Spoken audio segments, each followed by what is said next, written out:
Hello there, John Kuturilla here, the life coach of your listener. Thank you for joining me for another episode.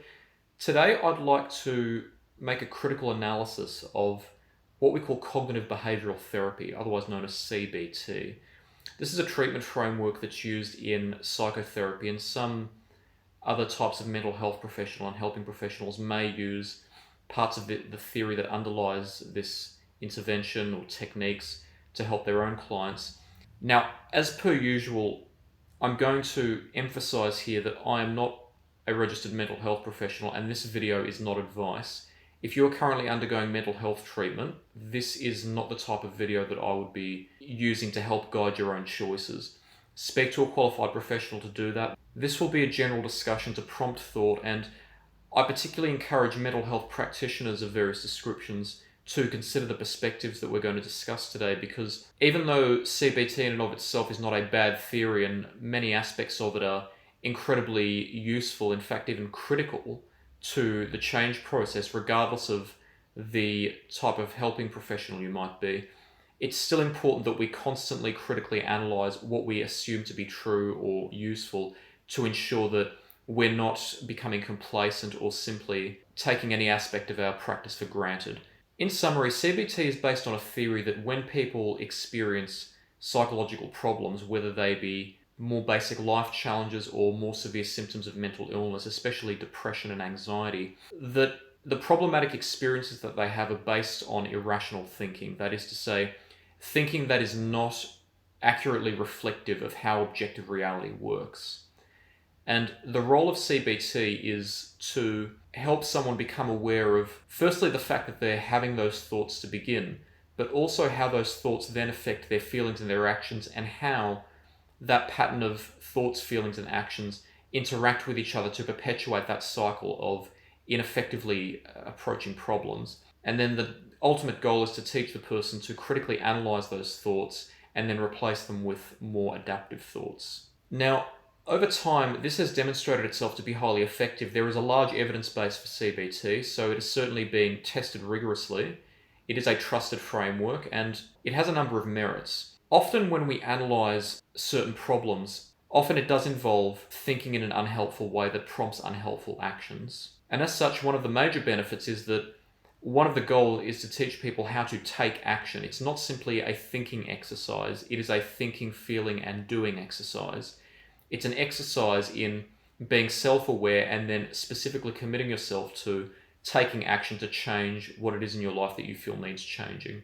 And as such, for some types of problems, it's highly effective at educating people on how certain aspects of their minds work and how to address those problems in a relatively simplistic way. However, there are some critical observations that I've made. One aspect of CBT that's also been present in derivatives of it and also some of its predecessors is that it tends not to focus a lot on past experiences. It tends to focus on the here and now. My criticism of this is that often a person is shaped by their past experiences, and an adage in history is if one doesn't know where they've been, they're less likely to know where they can go. I believe to thoroughly educate somebody would be to also provide them with possible explanations of why we develop certain types of thoughts. What does it have to do with being human? Why, for example, might we be anxious? Why might we feel sad? Why might we feel angry? Why might we feel certain types of emotion? Why does our mind create thoughts and feelings if they're so unhelpful? If we can provide basic explanations, it empowers the individual more, because when they have those experiences when they're not in our company, they're in a better position to empathize with their own mind and approach it from an understanding perspective in which they reason, this is simply a particular function of my mind, and because I know that it's functioning that way and possibly why, I'm in a better position to counteract those thoughts if they're not helping me function effectively in this moment. In a similar manner, another possible critique is it might be rather vague when defining irrationality and operationalizing irrationality. And by that I mean, when a person has a particularly unhelpful thought, for example, no one likes me, often what CBT posits is that there isn't any evidence for these thoughts, they simply occur automatically. Now, to a large extent this is true. A person who says that may not know many people who like them, but the people who do know them may like them a lot. And it may be simply because people don't know them that they don't have an opinion on them, but if they were to get to know them, they might actually like them. That's an example of a common maladaptive thought that a person might have that CBT might address and how it might be addressed. But CBT's definition of irrationality tends to be quite simplistic.